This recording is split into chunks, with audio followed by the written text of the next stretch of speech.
por las nuevas revelaciones que se han dado a conocer en las últimas semanas sobre la llamada ñeñe política y el presunto ingreso de dineros ilegales a la campaña de Iván Duque en 2018, el senador Gustavo Petro llamó a una desobediencia civil frente al mandato del actual presidente. El ex candidato a la Casa de Nariño también invitó a la ciudadanía a no pagar los servicios públicos y no enviar a sus hijos a las escuelas como protesta a la forma en que el Ejecutivo ha manejado la pandemia. Sí, porque el aparato judicial está permeado, digamos, casi lo mismo que ocurre en el Congreso, ocurre en el aparato judicial, en la justicia de Colombia.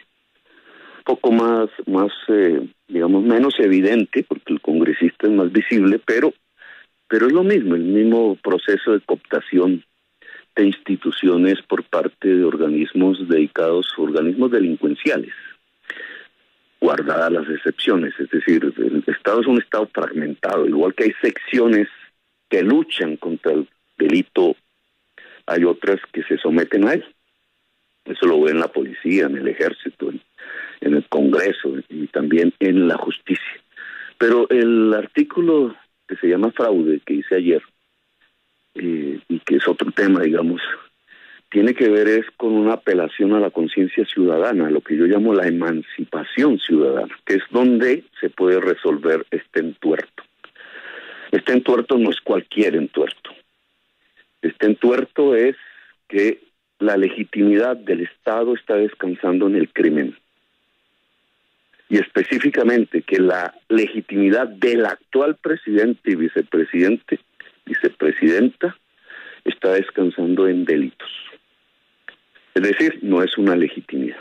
Porque no, en un país democrático, en otro tipo de Estado puede que sí, en un narcoestado, pero en un país que se supone es democrático, que se rige por el Estado Social de Derecho, o cree que se rige así, la legitimidad del presidente no puede descansar sobre un delito.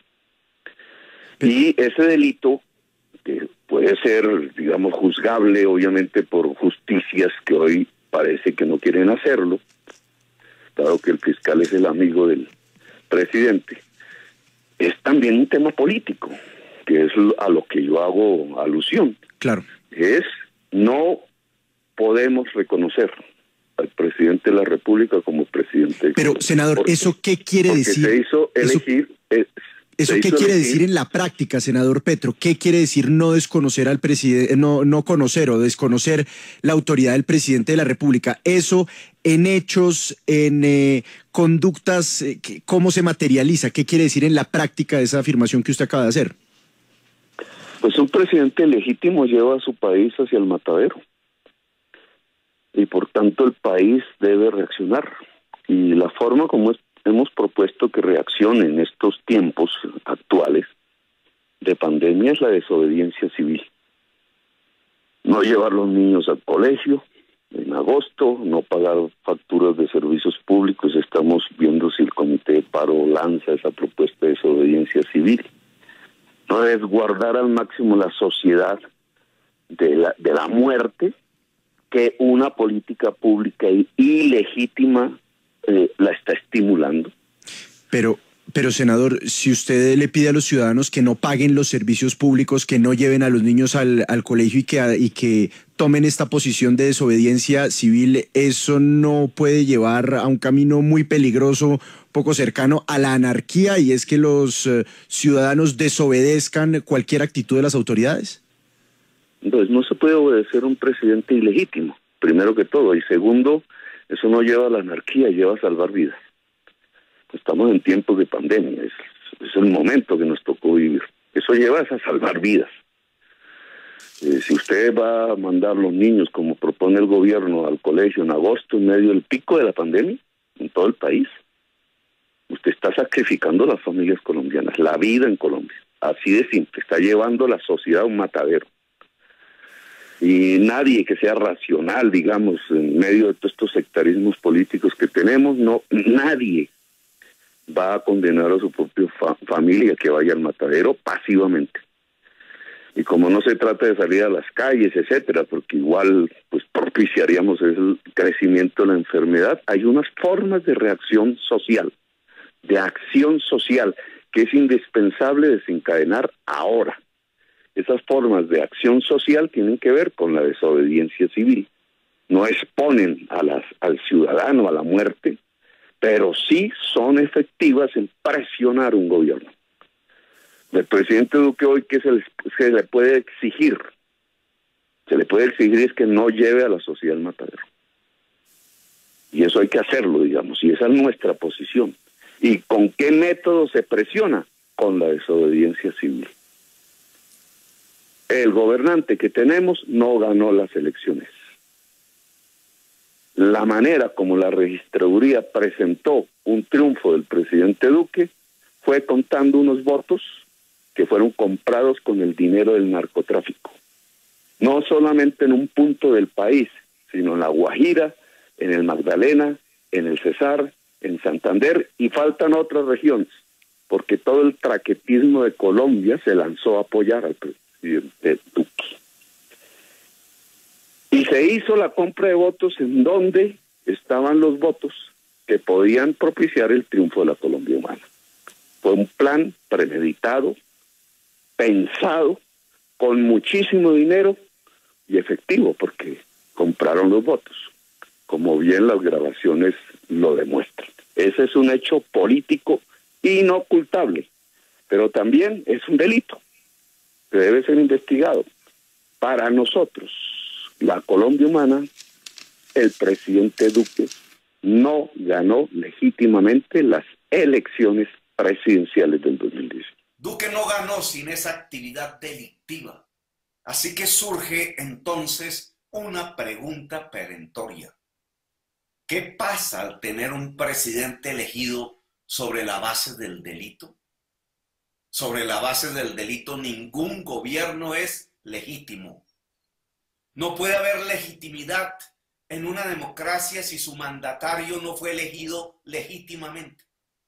No puede haber legalidad en el gobierno de la legalidad si su propia fuente de legitimidad no es el voto libre de los ciudadanos, sino una alianza delictiva con los integrantes del narcotráfico para torcer la voluntad popular y los resultados de la elección. Colombia Humana no reconoce la legitimidad del actual presidente de Colombia, ni la de su fórmula vicepresidencial, también hundida hasta el fango en evidentes nexos con el narcotráfico. Me considero, a nombre de 8 millones de electores colombianos, víctima de esa cofradía delictiva. Pero no soy yo la única víctima, lo es toda Colombia. Las minorías que se ilusionaron con una redención social, los estudiantes que anhelaban aportar al engrandecimiento del país con una oportunidad de educación gratuita, los niños del futuro que, sin saberlo, recibirán un planeta amenazado y destruido por el cambio climático, hombres y mujeres de la tercera edad que sueñan con una pensión justa, también ellas son las víctimas. Como víctima del fraude electoral, operaremos en las instancias de la justicia, pero fundamentalmente en el campo de acción más importante, que es la conciencia de nuestros conciudadanos y conciudadanas. Desde el uribismo asemejaron la propuesta de Petro a una agitación prochavista. Hoy es el momento para denunciar que estos sectores prochavistas de Colombia quieren llevar al país a lo que fue la Venezuela prechavista, aquella Venezuela que deslegitimó todas las instituciones, allá de pronto con razones, aquí sin razones, que le permitió a Chávez ganar y que aquí creen que le va a permitir al prochavismo ganar las elecciones del 22. Eso hay que denunciarlo desde ya, porque si se denuncia en época electoral, van a decir que es por oportunismo electoral. Y necesitamos que el gobierno Duque tenga mucho más éxito, como lo venía teniendo hasta el mes de febrero en lo económico, cuando en marzo empezó la pandemia, y que tenga mucho más éxito en la lucha contra el narcotráfico y contra el crimen. Requerimos eso como presupuestos para poder luchar eficazmente en el año 22. Estamos en momentos donde todos enfrentamos la pandemia, donde todos buscamos los caminos de reactivación, donde todos buscamos los caminos de oportunidades genuinas para nuestros ciudadanos andinos. Pero sabemos también que en estos momentos de pandemia no faltan los correveidiles y los estafetas del neochavismo que quieren en nuestras naciones salir a sembrar el caos y cabalgar sobre el discurso del caos a sus nefastas pretensiones para acceder al poder.